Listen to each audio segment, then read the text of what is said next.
అన్నమయ్య జిల్లా కేవీపల్లి మండలం దేవాండ్లపల్లికి చెందిన దేరంగుల ఆంజనేయులు మరణం అనుమానాస్పదంగా ఉందని భార్య శ్రీదేవి జిల్లా ఎస్పీ ధీరజ్ కనువెల్లికి ఫిర్యాదు చేశారు. అనంతరం ఆమె మీడియాతో మాట్లాడుతూ సుండిపల్లి మండలం రెడ్డివారిపల్లికి చెందిన తనకు 9 సంవత్సరాల క్రితం దేరంగుల ఆంజనేయులతో వివాహమైందని తెలిపారు.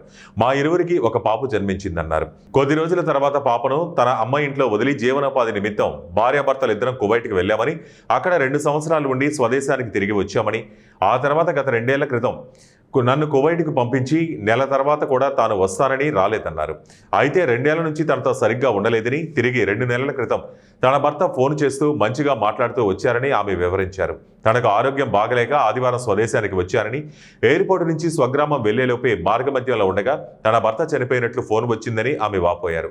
భర్తను చూసేందుకు వెళితే తనను తన బిడ్డను కొట్టి మెట్టినింటి వారు తరిమేశారని ఫిర్యాదులో పేర్కొన్నారు. తన భర్త మృతదేహాన్ని పరిశీలించగా నోటి నుంచి నురుగు వచ్చిందని, ఒంటిపై గాయాలు కనపడ్డాయని, తన భర్త మృతిపై అనుమానం ఉందని, తన భర్త మృతదేహానికి పోస్టుమార్టం నిర్వహించారని ఆమె పోలీసు ఫిర్యాదులో పేర్కొన్నారు.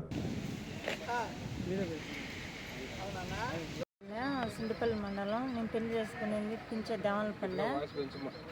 మా ఇంటాయన పేరు రాంజీ, నా పేరు శ్రీదేవి, నా కూతురు 8 సంవత్సరాల మేఘన. పెళ్ళి 9 సంవత్సరాలు అయింది. మేమిద్దరం బాగానే ఉన్నాము. పెళ్లి చేసుకుని పాప పుట్టిన తర్వాత మా అమ్మగారి ఇంటికి వదిలేసి ఇద్దరం కోడిపోయినాము. నేనే తీసుకున్నాను మా ఇంటాయన్ను తీసుకొని కోయిటికి పోయి ఇద్దరం 2 సంవత్సరాలు చేసుకున్నాం. మళ్ళీ ఇంటికి వచ్చాము, మళ్ళీ పోయాము. మళ్ళీ నేనున్నాను అక్కడ కోయిట్లో. మళ్ళీ మా ఇంటాయన వచ్చాడు, ఇంటికి వెళ్ళి వస్తానని. మళ్ళీ వచ్చేసి నాకు మా ఇంటాయనకు మా ఆడబిడ్డలో బంధువులు ఏదో కిలాట్ చేసి రచ్చబెట్టేశారు. మాట్లాడాల ఫోను. మళ్ళీ 2 నెలల తర్వాత మళ్ళీ ఫోన్ చేసి ఇద్దరం బాగానే మాట్లాడుకుంటే బాగానే ఉన్నాము.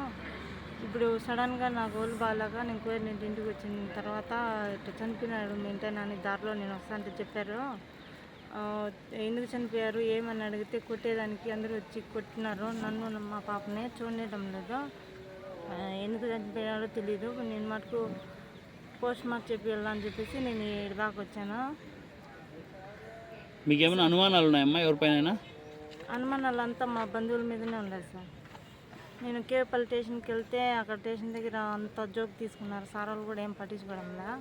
రాజకీయాలు నడుపుతున్న వాళ్ళు పోవాకరా వీళ్ళు రెడ్డి పానే వాళ్ళంతా ఆ పక్క వాళ్ళు, పించాకల్లా సైడ్ వాళ్ళు